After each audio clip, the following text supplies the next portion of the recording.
Assalamualaikum warahmatullahi wabarakatuh.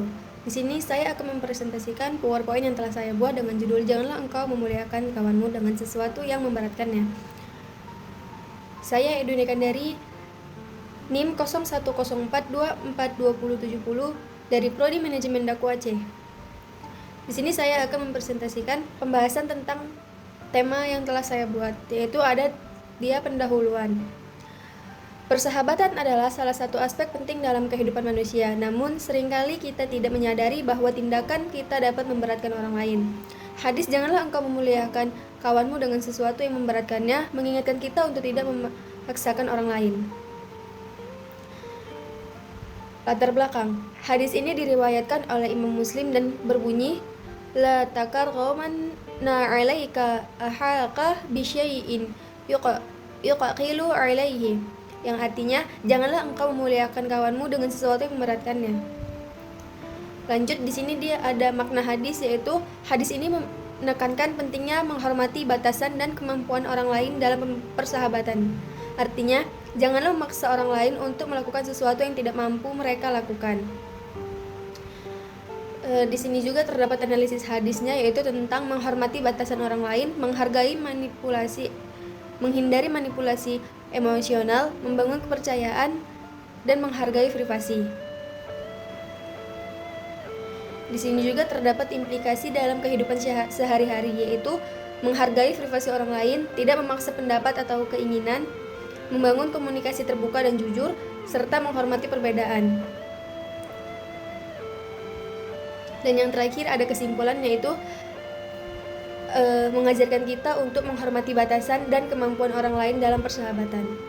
Sekian presentasi dari saya. Assalamualaikum warahmatullahi wabarakatuh. Baik, selanjutnya saya akan mempresentasikan PowerPoint yang kedua, yaitu dengan judul Peran Sanad dalam Fikih Hadis. Sanad memiliki peran yang sangat penting dalam fikih hadis, terutama dalam menentukan validitas dan pemahaman suatu hadis. Berikutnya adalah beberapa peran utama sanad dalam konteks fikih hadis, yaitu 1. Menjamin keaslian hadis. Sanad berfungsi sebagai rantai periwayatan yang menghubungkan hadis hingga kepada Rasulullah SAW. Dengan meneliti sanad, para ulama dapat memastikan apakah hadis tersebut benar-benar berasal dari Rasulullah atau tidak. Yang kedua, menentukan tingkat kesahihan hadis melalui sanad. Ulama dapat mengklasifikasikan hadis menjadi sahih, hasan, dhaif, atau maudhu atau palsu. Sanad diteliti berdasarkan dua aspek utama, yaitu kredibilitas perawi, apakah perawi dikenal sebagai orang yang adil dan memiliki hafalan yang kuat. Ketersambungan sanad, apakah rantai periwayat tidak terputus sehingga hadis dapat diterima sebagai sahih. Yang ketiga, sumber untuk menyusun hadis fikih dalam fikih. Sanad membantu ulama memahami derajat kekuatan dalil dari hadis yang dijadikan landasan hukum. Hadis dengan sanad yang sahih memiliki bobot yang lebih kuat dalam penyusunan kaidah fikih dibandingkan hadis dhaif. Yang keempat, menghindari penyimpangan dengan memeriksa sanad. Ulama dapat mengidentifikasi hadis-hadis yang dibuat atau diubah oleh pihak tertentu. Ini mencegah masuknya unsur-unsur yang tidak sahih ke dalam hukum Islam.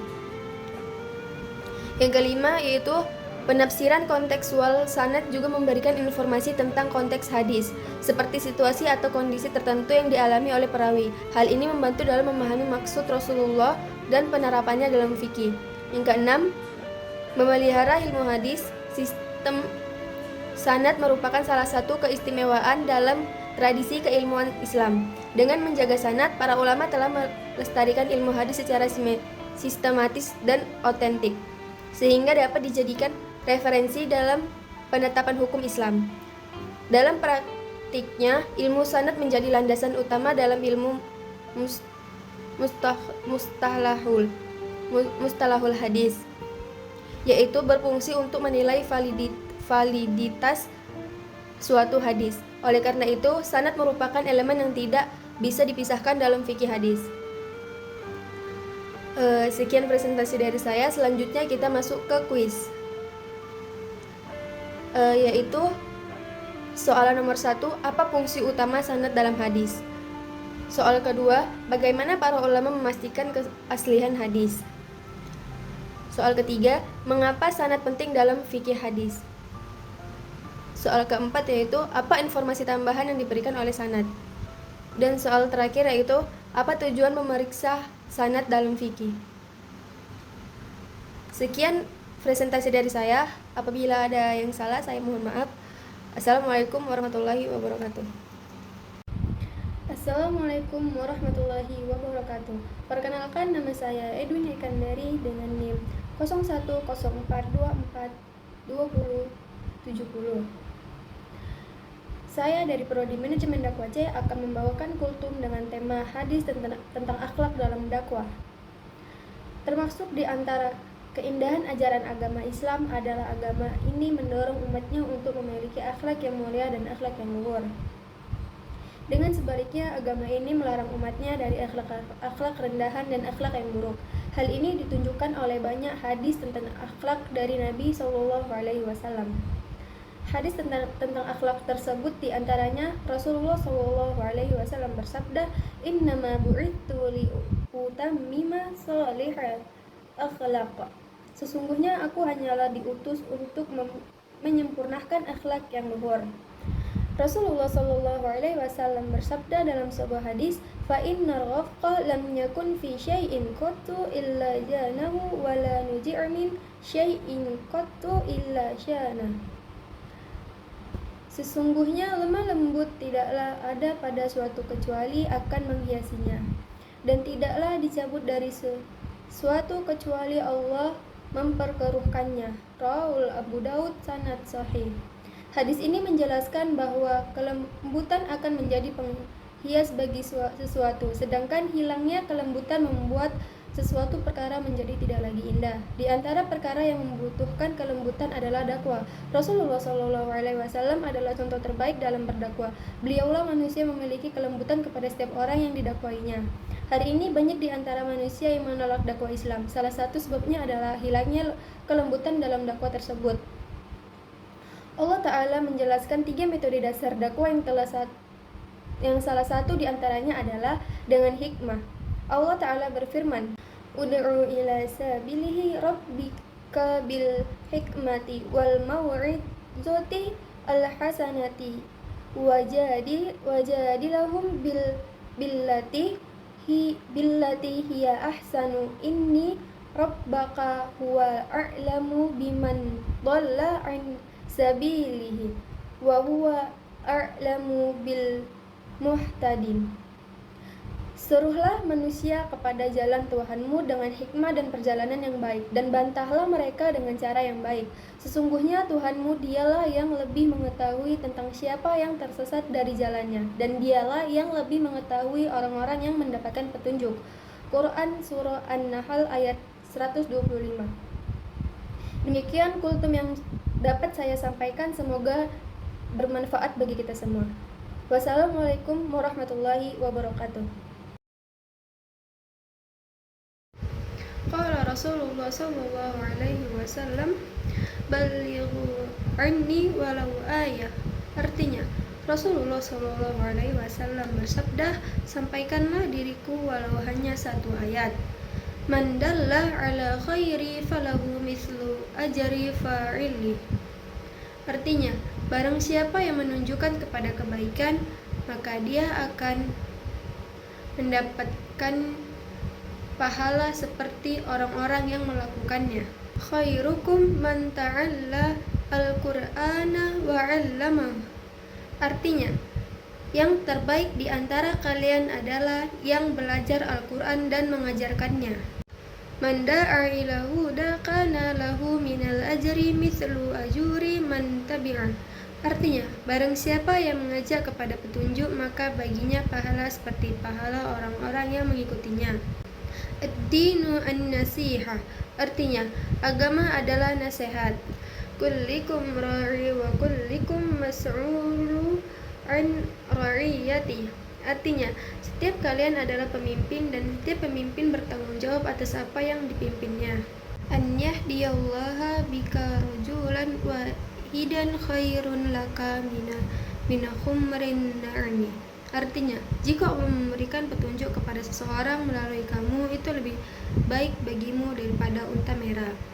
Innama bu'ithtu mu'allama, artinya, sungguh aku diutus sebagai pengajar. Kullu ammati yadkhuluna al-jannata ila man aba. Artinya, semua umatku akan masuk surga kecuali orang yang menolak. Afdalus shadaqati ta'limu man la ya'lamu. Artinya, sedekah yang paling utama adalah mengajarkan orang yang tidak tahu. Man katama ilman aljamallaha bil lijami min nari. Artinya, barang siapa yang menyembunyikan ilmu, Allah akan memasangkan kekang dari api neraka pada dirinya. Innallaha la yanzi'ul ilma intija'an minal ibadi walakinni yanzi'u al-ilma biqabdi il-ulama. Artinya, Allah tidak akan mencabut ilmu dengan tiba-tiba, tetapi dengan mewafatkan para ulama. La tazulu qadama abdi yaumal qiyamati hatta yus'ala an ilmihi ma dha amila fihi.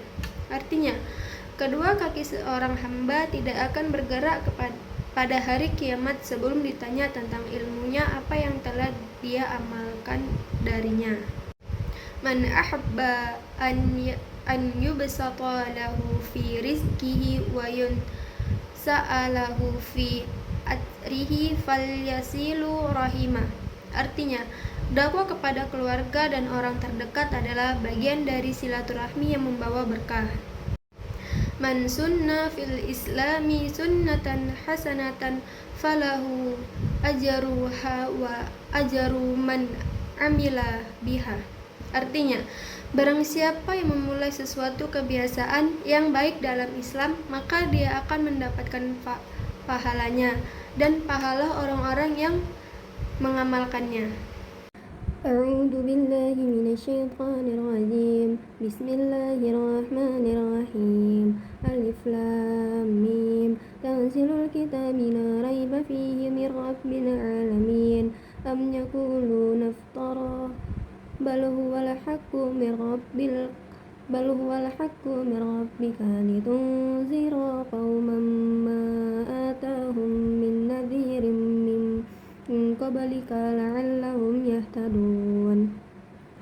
Allahul ladzi khalaqas samawati wal arda wa ma bainahuma fi sittati ayyamin thumma istawa 'alal 'arsh ma lakum min dunihi min waliyyin wala shafi' afala tadhakkarun.